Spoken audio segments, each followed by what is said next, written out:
Hey, what's up, guys? Today I'm talking about muscle memory. So, research has shown that it takes 21 days to break an old habit and to form a new one. So, your body, after doing something over and over again for 21 days or right around there, will no longer need to think about that action. It'll just be able to do it. Muscle memory will take over, and it'll be part of your swing or your throwing mechanics, or whatever part of baseball it is. It'll be the new way you do something. So I want to talk a few minutes about this because it's pretty important.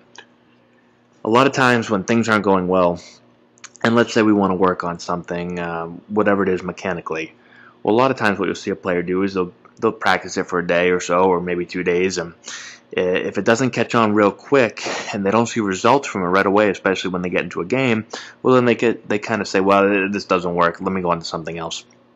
It's important to realize that it takes 3 weeks of doing it over and over and again for it to happen without you thinking about it.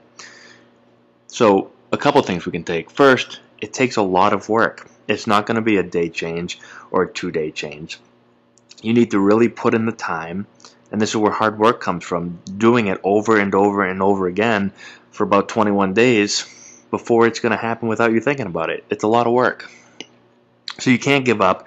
You can't go and do it for a day or two and then go into a game and not have it click yet and not have it be able to come second nature and say, well, forget about it. We're not working on that anymore. I don't have time for that, because it's going to take time. It's going to take a lot of hard work, and you can't give up after trying something for 2 days and getting frustrated that you're not seeing benefits from it and that it really doesn't seem to be working in the game, because it's going to take a lot longer than that.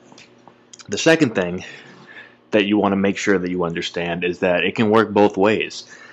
A lot of times, guys will, from month to month or maybe 1 year to the next, you can develop bad habits just like you can develop good habits.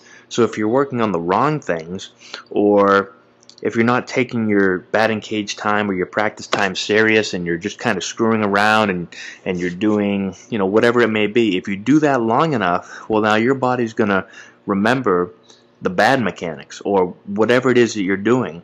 And that's how bad habits start. It's by doing the wrong thing over and over and again for about 3 weeks. And then you're stuck. And now you have to get out of that. So it's important to realize that when you're hitting off a tee or in practice, whatever it may be, you want to know what you're doing, and you want to make sure that you're focusing in 100% on the swings that you're taking. Because if you put in enough time of taking bad swings or doing something wrong, it could just as easily become a new habit of yours, and now we're in trouble, and now we have to get out of that, and it's going to take time to get out of that. So I just want to talk a little bit about muscle memory so you guys understand what it's all about. So give this a shot. Let me know how it works, and I hope it helps. We'll talk to you later.